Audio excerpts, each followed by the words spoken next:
Hi, it's Sarah from Ruby and the Foxes again with another tutorial video. This one is how to knit rib stitch. So my little mini cherry cushion, that is what your rib stitch looks like there.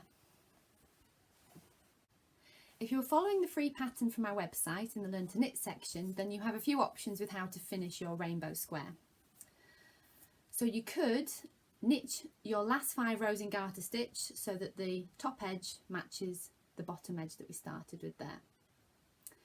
In that case, you can skip to the cast off tutorial. You may want to knit and garter stitch but still include these loopholes so you can thread it onto some ribbon like this. In that case, knit 3 rows in garter stitch, then skip to the next video for the yarn forward technique. But as I wanted to show you how to rib stitch, I'm going to finish the top edge with this. So here is how. Rib stitch is another way of combining knit and purl stitch in order to get a different looking effect.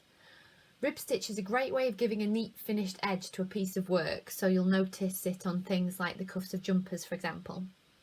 It also has the benefit of looking exactly the same on the right and wrong side, so if you wanted to knit something that was going to have both sides visible, such as a scarf, then it is a good stitch choice. It isn't too complicated stitch. The thing you have to get the hang of when starting out is how to move the yarn back and forth when changing from knit to purl stitch. Rib stitch is simply alternating a knit stitch with a purl stitch, so I'm going to show you how to do that. So I'm simply going to work a knit stitch first, as you're already well practiced with, so you know what you're doing there. There we go. Now, in order to work the purl stitch, the yarn needs to be at the front. So I'm simply going to pass it between the 2 needles like that. And now it's at the front. Now I'm able to work my purl stitch like that. So again, we're back to a knit stitch. So I'm simply going to pass the yarn between the needles, so it's now at the back. And now I'm going to do a knit stitch like that. So it's pretty straightforward. It's working 2 stitches you're already familiar with. It's just getting used to that passing backwards and forwards between the needles. So I'll just work a couple more stitches so you can see what I'm doing there. Just passing the yarn back and forth like so.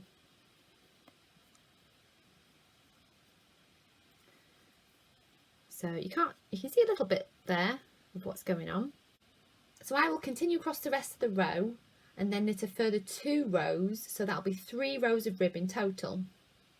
As this pattern has an even number of stitches, you will start each row with a knit stitch. If you were working with an odd number of stitches, you would start 1 row with a knit stitch, then the next row with a purl stitch, and keep alternating like that in order to get the same rib effect. I always create my patterns with an even number of stitches, so I don't have to worry about alternating my rib stitch rows. I like to keep things simple where possible. So I'll see you back here when I've worked the 3 rows of rib, just so you can see what it looks like. Here you can see what those 3 rows of rib look like. It should look something like this. And if I flip it over, you can see that it looks the same. The same as the bottom where we've done the garter stitch, that looks the same on both the right and wrong side as well. It's just the stocking stitch where it looks different on your right and wrong side. So it's quite handy to know what stitches are kind of reversible, double-sided, depending on what projects you're going to knit. Now you have a couple of choices with how you want to finish this top border. You can either knit 2 more rows of rib, then skip to the cast off tutorial, or if you'd like to add loopholes for looping in some ribbon like this, then move on to the next video where I'll show you the yarn over technique. I'll see you there.